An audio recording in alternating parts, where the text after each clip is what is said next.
1948 में मैं सिवनी के म्यूनिसिपल स्कूल में 6वीं कक्षा का छात्र था। हम लोगों के शिक्षकों में एक विनू सर नाम के थे। इसी साल उन्होंने मैट्रिक पास की थी और हमारे स्कूल में नौकरी पर लग गए थे। एक दिन क्लास में जाने कैसे भूत के किस्से चल पड़े। विनू सर से भी कुछ बताने कहा गया तो उन्होंने बताया। वे इसी स्कूल में पढ़ते थे और शाम के वक्त हॉकी खेलने भी आते थे। एक दिन उन्हें देर हो गई और अंधेरा गिरने लगा। वह घर जाने को तैयार हुए तो एक व्यक्ति ने उन्हें रोका। उन्होंने देखा कि उसका मुंह उल्टा लगा हुआ था और पैर भी ऊपर की तरफ मुड़े हुए थे। उसने विनू सर को दोबारा वहां आने से मना किया। जब लगातार 2 दिन ऐसा हुआ तो वह घबरा गए। आगे फिर हॉकी खेलने या शाम के वक्त स्कूल न आने की कसम खा ली। उन दिनों मुझे भी हॉकी खेलने का जुनून सवार था। मैं घर वालों से छुप छुपाकर यहीं स्कूल के मैदान में हॉकी खेलने आता था। डर के मैंने भी अपने हॉकी के शौक पर लगाम लगा ली।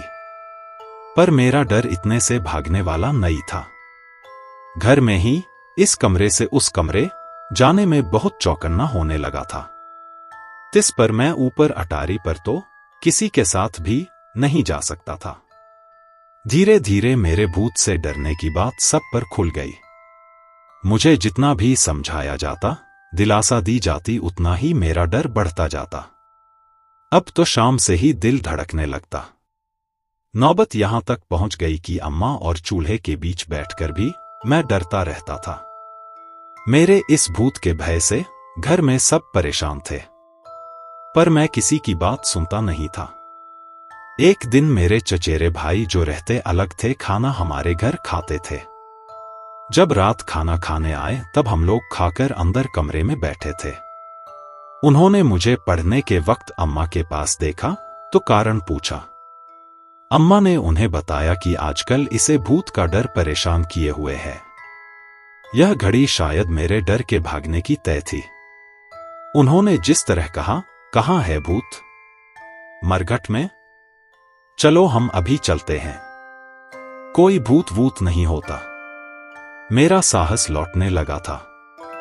मैं उनकी बात पर विश्वास करता दिखा तो उन्होंने कहा, अभी नहीं तो सुबह चलेंगे। कोई भूत नहीं होता, उड़ाई हुई बातें हैं। फिर मुझे जाने की जरूरत नहीं पड़ी। डर एक बारगी निकल गया। मैं मैट्रिक करके नागपुर पढ़ने चला गया। हम 2 भाई वहां रहते थे। बड़े भाई 1 साल आगे पढ़ते थे। कुछ और लोग शहर और आसपास के थे। परिचय बढ़ाने में ज्यादा समय नहीं लगा। तमाम तरह के किस्से सुनने मिले। सिविल लाइन में अंग्रेजों के जमाने से एक बंगला खाली पड़ा था। कहा जाता था जब कभी रविवार को रात में इस बंगले में रोशनी होती है, दावत होती है, जश्न मनाया जाता है। उसमें वे सारे अंग्रेज भी शरीक होते हैं जो अब जीवित नहीं है। कभी कभी यह जश्न दोपहर 12 बजे भी होता है। एक बार एक परिवार रात ट्रेन से उतरा और टांगे में बैठकर सदर के उस कोने की तरफ आया। उतर कर जब पैसे देने लगा तो देखा टांगे वाले का सिर ही है। सुबह पूरे परिवार की लाशें उस स्थल पर पड़ी मिली। नागपुर में हाई कोर्ट का भवन भी तब शहर के बाहर की तरफ पड़ता था और उसका एक रास्ता सदर की तरफ से भी था। इसी बियाबान टुकड़े से संबंधित भी तरह तरह की बातें बताई जाती थी। अभिशप्त भवनों के किस्से तो सिवनी में भी सुनने मिला करते थे।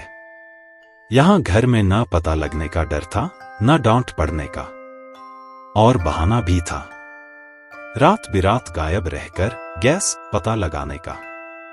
नागपुर में विख्यात स्कूल भी थे और स्कूल बोर्ड का दफ्तर भी। मैं मैट्रिक पास कर चुका था। अतः मेरा धर्म बनता था कि पता चले तो अपने जूनियर्स को गैस भेजूं। रात वाली बसों से बात तय कर ली गई थी।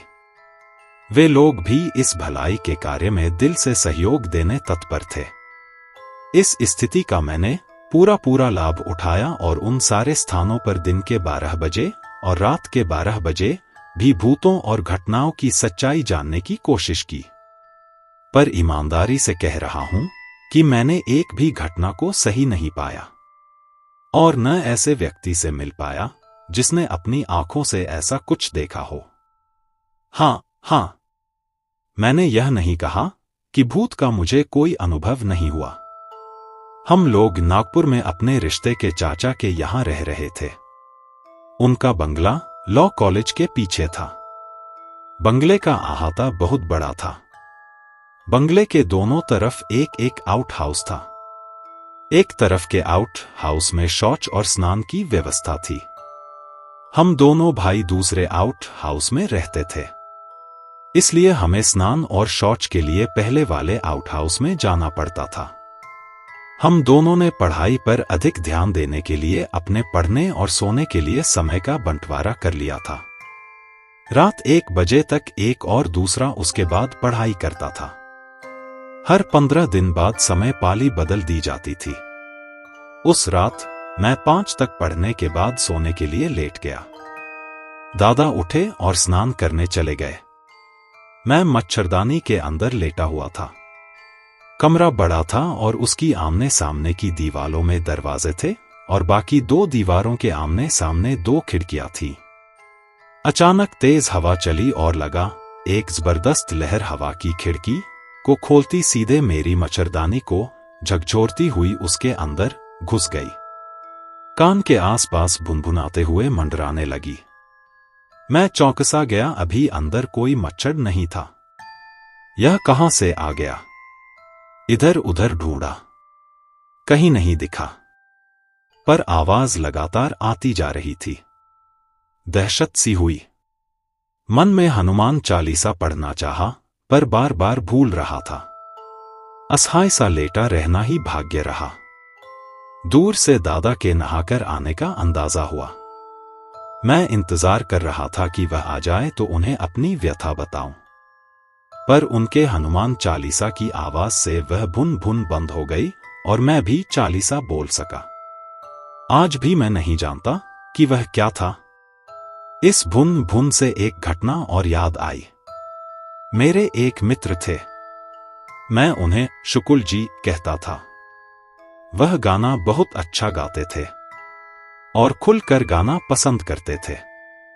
वह जमाना था जब सिनेमा के गाने गाना अच्छा नहीं समझा जाता था। एक बार वह एक अन्य मित्र के साथ गाने के उद्देश्य से शहर के बाहर कटंगी नाके के पार मरघट के करीब निकल गए। सड़क के बाईं ओर मरघट था। वे लोग सड़क के दाहिनी ओर जाकर एक पुलिया पर बैठ गए। गाना आरंभ हुआ कि उन्होंने देखा सफेद साड़ी पहने हुए एक स्त्री आई और मैदान के लिए बैठ गई। दोनों दोस्तों का ध्यान उस पर एक साथ ही गया। दोनों लिहाज में साथ ही उठकर पीछे पलटने लगे। डिग डिग डिग की आवाज सुनकर पीछे देखा तो घबरा गए। वह स्त्री राजा, उस दूसरे मित्र का नाम राजा था, उसके बिल्कुल करीब होकर उन लोगों के साथ चल रही थी। दोनों जान छोड़कर भागे। भागते गए। दूर से बैलगाड़ी के दौड़ते आने की आवाज आई। गाड़ी पास आई तो वो दोनों छलांग लगाकर उसमें बैठ गए। गाड़ीवान ने आहट सुनी तो पलट कर देखा। जाने क्या समझा, गाड़ी तेजी से दौड़ा दी। गाड़ी तेजी से दौड़ती जा रही थी। इन लोगों को लगा कि घर की ओर का मोड़ आ गया है और वह उतर पड़े। देखा तो ये लोग मरघट के अंदर जो एक नाला है उस तरफ मुड़ गए हैं।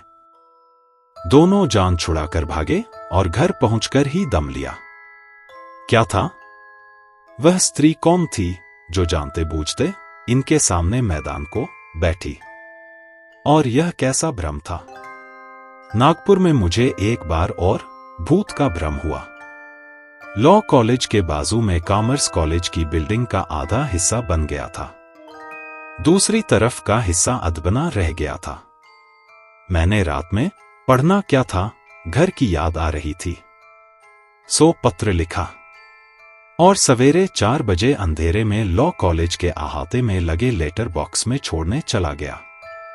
लौटने लगा तो सोचा चलो टहलता हुआ थोड़ा आगे बढ़कर कॉमर्स कॉलेज के बगल वाले रास्ते से निकल जाऊंगा, घूमना भी हो जाएगा। मैं लॉ कॉलेज के सामने पहुंचा ही था कि कॉमर्स कॉलेज के आधे बने भवन के बाजू में जो जमीन खाली पड़ी थी उसमें एक बड़े लंबे आदमी का साया दिखाई पड़ा। उसने सफेद कपड़े और सफेद पगड़ी पहन रखी थी। उसका कद सामान्य से दुगना रहा होगा। मैं आगे बढ़ता जा रहा था और उसे लगातार देख रहा था।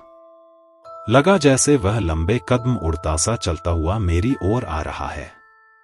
इतने में अंधेरे में साइकिल की घंटी सुनाई दी और उसके पीछे से साइकिल के खड़खड़ाने की सी आवाज आई।